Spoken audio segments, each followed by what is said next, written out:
Saudara calon gubernur petahana Basuki Cahayapurnama atau Ahok resmi ditetapkan sebagai tersangka kasus penistaan agama.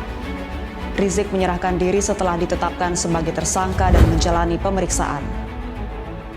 Menaikkan status tersangka kepada Muhammad Rizik alias Habib Muhammad Rizik Syihab.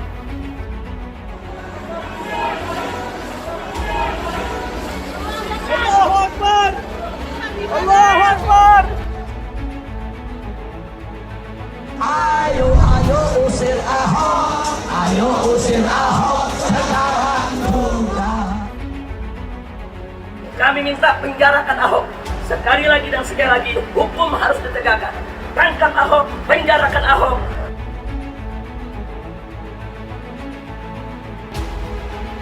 Berkaitan dengan persoalan yang terjadi saat ini, apa yang saya utarakan di Kepulauan Seribu bukan dimaksudkan untuk menafsirkan surat Al-Maidah 51, apalagi berniat menisbah agama Islam dan juga berniat untuk menghina para ulama.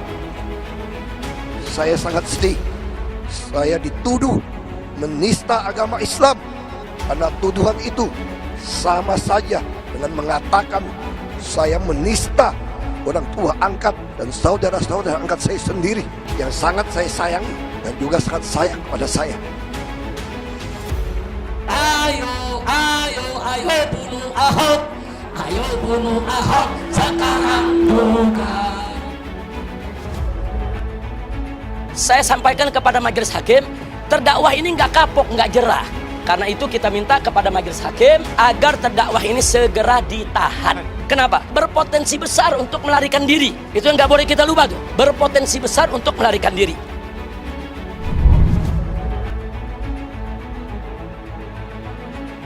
Habib mengatakan Ahok harus dipenjara karena takut kabur.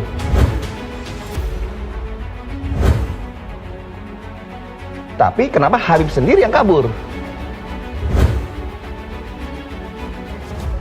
Jaksa penuntut umum dalam dakwaannya selalu mengulang-ulang dengan lantang dan keras dalam ruang sidang ini serta penuh tekanan. Menjadi kenyataan, Ahok dan Rizik bertukar nasib. Dan percayalah sebagai penutup, kalau Anda menjolimi saya, yang Anda lawan adalah Tuhan yang Maha Kuasa, Maha Esa. Dan saya akan buktikan satu persatu dipermalukan nanti. Terima kasih. Seorang tokoh agama yang mengaku imam besar dengan kata-kata biadab, tidak beradab. Orang baik Pak Ahok, kenapa mesti dipenjara? Pengadilan yang seadil-adilnya. Kalian bawa tinggi buat apa? Kalimat jangan pernah sekali-kali merendahkan orang lain memang benar. Apalagi kita tahu bahwa roda kehidupan pastilah berputar. Siapapun bisa berada di atas, namun ketika sang empunya kendali memutuskan hal lain yang tadinya di atas, bisa sekejap berada di posisi paling rendah. Sudah terbukti, banyak orang yang awalnya dianggap rendah mampu membuktikan bahwa dirinya lebih unggul dibandingkan orang yang menghinanya. Salah satu contohnya ialah Basuki Cahayapurnama atau Ahok yang dulu pernah dianggap hina oleh Muhammad Rizik Syihab. Tentulah kita masih ingat kasus yang paling heboh pada 2017 lalu, di mana Rizik berusaha mati-matian ingin memenjarakan Ahok karena menganggap Ahok telah menghina umat Islam di seluruh dunia. Tujuannya tetap sama. Aksi bela Islam pertama tujuannya tahan Ahok. Aksi bela Islam 2 tujuannya tahan Ahok. Aksi bela Islam 3 tujuannya tahan Ahok. Bahkan kami minta Ahok ini segera ditahan. Sekali lagi segera ditahan. Tolong catat baik-baik, sepanjang sejarah penegakan hukum di Indonesia tidak ada satupun tersangka dalam kaitannya dengan pasal 156A KUHP yang tidak ditahan. Tidak ada, semua ditahan. Bahkan secara terang-terangan, sosok imam besar itu mengancam hendak membawa ribuan massa Front Pembela Islam atau FPI mendatangi balai kota dan membunuh Ahok jika polisi tidak segera menangkapnya kala itu.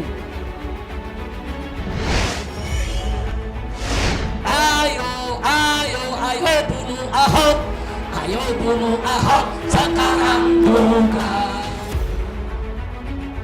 Bukan rahasia lagi, kita tahu bahwa ujung persoalan tersebut tidak lain adalah agar Ahok tidak menjadi gubernur DKI Jakarta. Bisa dibilang, Rizik kala itu secara terang-terangan memainkan isu SARA dalam pilkada, termasuk para pendukungnya yang mengancam tidak akan menyolatkan jenazah umat Islam yang mendukung Ahok.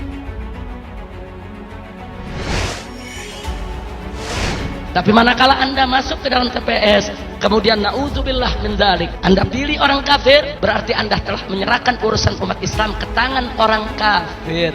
Amin. Maka bikin susah hidupnya, seretkan rezekinya, jangan berkahi nafkahnya, jangan sembuhkan penyakitnya.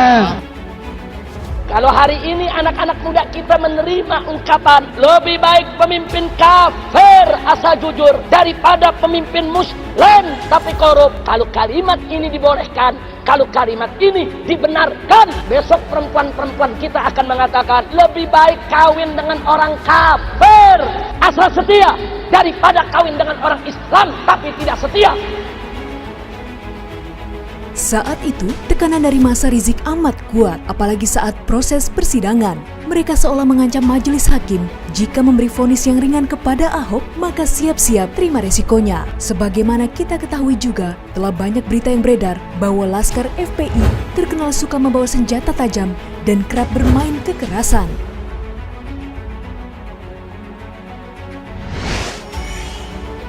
Jangan coba-coba untuk melindungi penista agama. Kalau Bapak Presiden melindungi penista agama, negara membiarkan penista agama, kami tidak segan-segan untuk datang lagi, merebut balai kota, bahkan kami akan kepung istana. Dan kalau masih tidak bisa juga, kami siap membuat suatu revolusi di negeri ini untuk merebut gedung DPR MPR, dan kami tidak menginginkan pemimpin yang melindungi penista agama.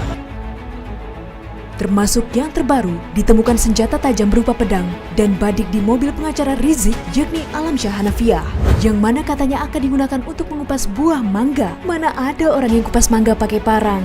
Jika boleh berasumsi, melihat rekam jejak FPI yang seperti itu, bisa dikatakan menjadi sebuah desakan kepada hakim agar menjatuhi hukuman kepada Ahok. Sekalipun menganggap Ahok tak bersalah, tetap saja Ahok divonis 2 tahun kurungan penjara.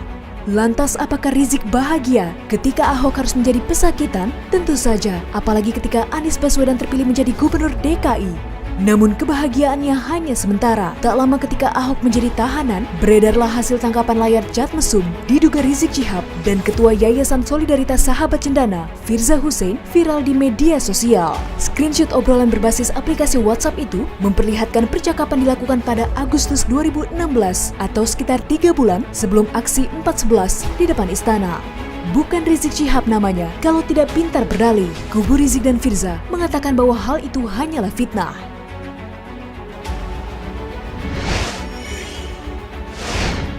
Bahwa rekaman suara ataupun foto ataupun chat yang ada sama sekali beliau tidak bertanggung jawab dan tidak tahu menahu, bahkan beliau marah dan akan melakukan penuntutan terhadap yang melakukan rekayasa tersebut. Bahkan Rizik selalu mangkir dari panggilan kepolisian sampai akhirnya kabur ke Arab Saudi karena tak tahan menahan malu. Walaupun kata pengacaranya, Rizik tengah melakukan ibadah umroh. Setelah lebih dari 3 tahun dirinya menetap di Arab Saudi dengan dihujani drama, beruntung dirinya dapat kembali ke tanah air. Walaupun dengan kabar yang beredar bahwa dirinya dideportasi, sungguh tak terhormat sekali.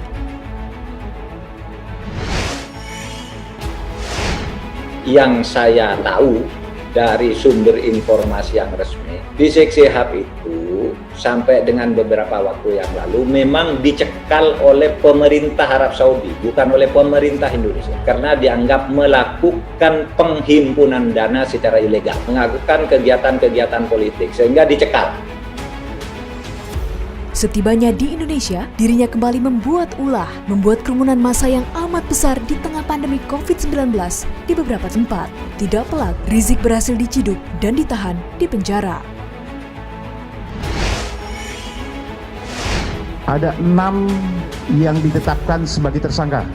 Yang pertama, sebagai penyelenggara, saudara MRS sendiri menaikkan status tersangka kepada Muhammad Rizik alias Habib Muhammad Rizik Syihab.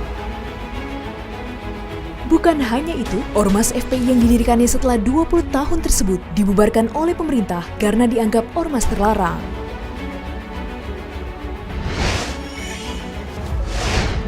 pemerintah melarang aktivitas FPI dan akan menghentikan setiap kegiatan yang dilakukan FPI karena FPI tidak lagi mempunyai legal standing baik sebagai ormas maupun sebagai organisasi biasa. Kini dirinya tengah menjalani proses hukum. Tetap saja, drama kerap dimainkannya. Bahkan dalam persidangan, ia berani menyerang jaksa dengan kata-kata seperti dungu, pandir, dan lainnya. Tak terima, jaksa pun menceramahi Rizik yang menurutnya sangatlah tak pantas seorang tokoh agama memiliki sikap yang bertentangan dengan program revolusi akhlak miliknya. Sungguh sangat disayangkan seorang tokoh agama yang mengaku dirinya imam besar dari sebuah organisasi keagamaan yang memiliki visi misi untuk menciptakan akhlakul karimah dengan program revolusi akhlaknya. Akan tetapi dari semua ucapannya sangat bertentangan dengan program revolusi akhlaknya. Di saat dirinya berjibaku dengan banyak masalah, Ahok yang dulu direndahkannya justru sekarang tengah duduk manis di kursi komisaris utama Pertamina. Ahok dan Rizik kini bertukar nasib. Tak sedikit dari kita pasti menganggap bahwa apa yang dialami Rizik memang buah dari apa yang ditanamnya.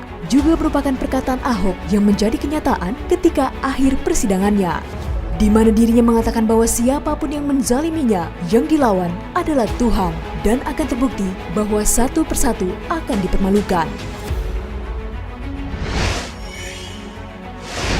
Bahwa hanya orang tersebut dan Tuhanlah yang mengetahui apa yang menjadi niat pada saat orang tersebut mengatakan atau melakukan sesuatu.